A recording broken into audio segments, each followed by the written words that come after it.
Hey everybody, it's Mr. Bennett. Welcome back. We're going to do section 3 of the current study on the properties of matter, and we're going to start looking at solids, liquids, and gases more specifically, and relating it back to the particle properties that we talked about in section 2. So if you haven't watched that one, shoot back over and take a look at that.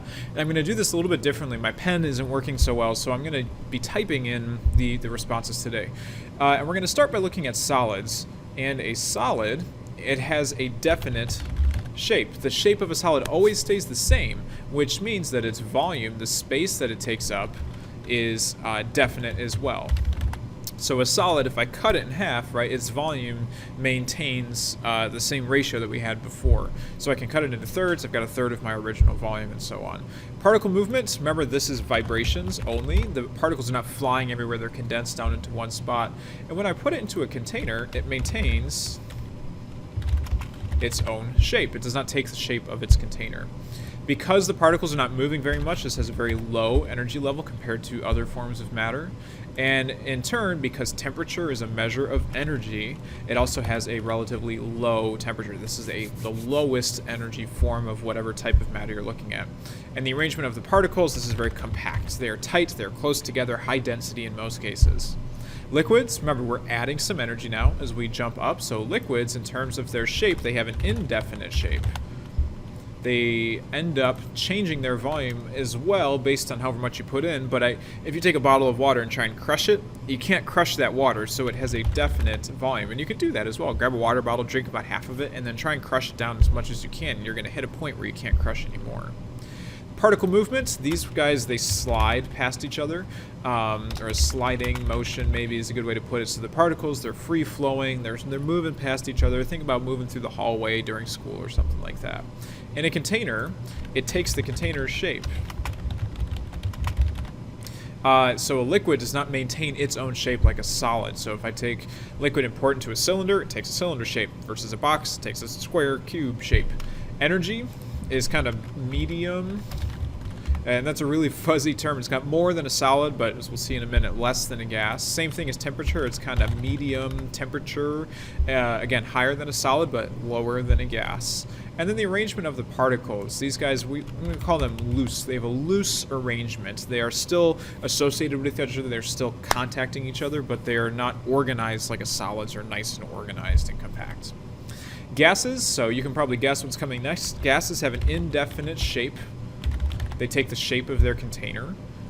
They also have an indefinite volume. So I can take a balloon, and I just so happen to have a balloon here, and I can squish that balloon much more. And I don't want it to pop because I don't want to hurt your ears. But I can take this balloon and I can squish it down into something much smaller. Unlike if this was filled with water, I can only crush it down so much. It's going to maintain its own volume.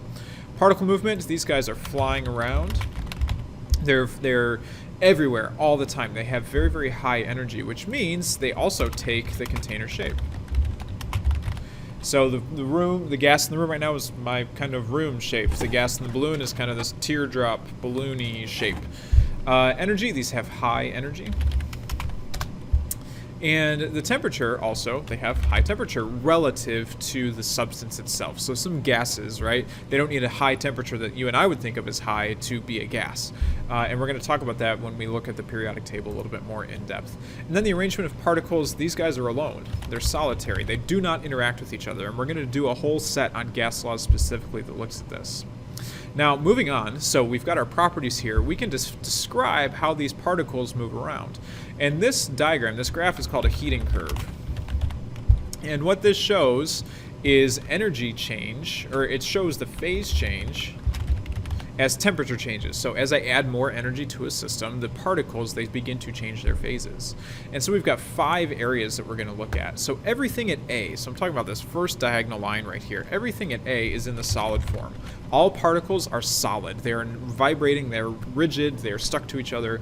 There is nothing else mixed in. When I reach point B, notice my temperature level's off here. So at 0 degrees, and this is going to be water, so this is water. Water's heating curve. When I hit 0 degrees Celsius with water, this is what we call the melting point. So if I'm going from ice to a liquid, or the freezing point, if I'm going from a liquid to ice. So when you hit 0 degrees Celsius, my water will begin. So this is a water ice mix.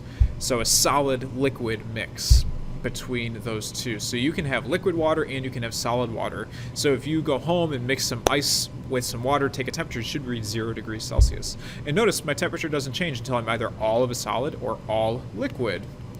And that's section C. From section C to D, this is liquid only. And so I should come back and change this to solid only. And again, you can imagine what happens between D and E as I continue to heat that water up once I hit 100 degrees Celsius. This is called the vaporizing, or the boiling, or the condensing point. And this is the liquid gas mix. So when you have water at 100 degrees, there is vapor present and there is liquid present. And when you get rid of all of the liquid or you get rid of all of the vapor, now we are in gas only from E and above. That's why steam is so dangerous. Steam is not 100 degrees. That's where it begins to form steam, but steam can have temperatures much higher than 100 degrees Celsius, and that's why steam burns are so bad. So heating curves, they show us the change of phase as temperature rises. You should be able to label this diagram. So talk about what forms of matter are present between B and C. Well, that's the in-between point at 0 degrees, so I can have liquid and I can have a solid. Same thing up here, I can have both. On the diagonals, this is where temperature changes. We're going to do a lab on this in class, so we're going to see this come back again. You should also be able to describe what's happening here between solid, liquids, and gases, what the properties are, what the shapes are, what density is, as we go through the different phases. As always, if you have questions, shoot me a comment, or you can get this page at bennettscience.co. And if you're in class with me, you can ask me a question in class, and I'll see you at the next video.